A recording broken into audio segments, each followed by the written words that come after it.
Aujourd'hui, nous allons démontrer la propriété suivante. La différence entre deux nombres premiers est toujours un nombre pair, soit un multiple de 2. Ça vous paraît compliqué?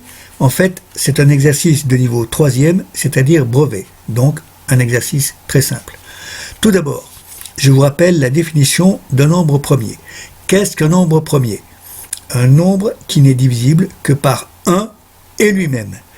Exemple: 2, 3, 5, 7, 11, 13, 17, 19, 23, 29, 31, etc.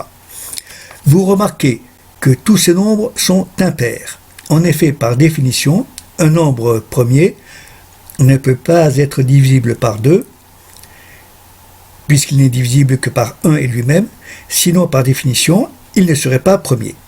Avec une exception toutefois, 2, le premier de la liste. 2 est à la fois premier et pair, mais c'est le seul. Tous les autres sont impairs. Bon, commençons la démonstration.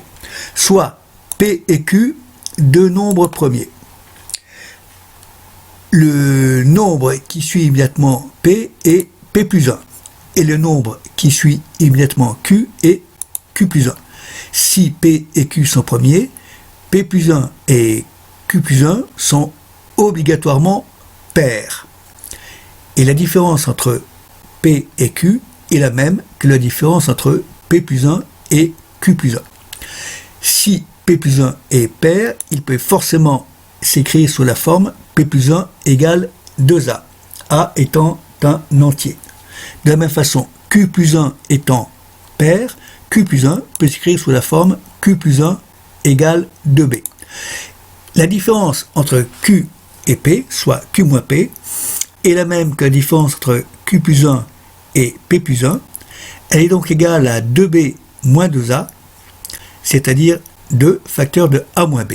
A moins B est un entier, donc 2 facteurs de A moins B est un nombre pair. Donc la différence entre les deux nombres premiers Q et P est bien un nombre pair. Le raisonnement s'applique à tous les nombres premiers, sauf évidemment si 2 est l'un d'eux. Voilà.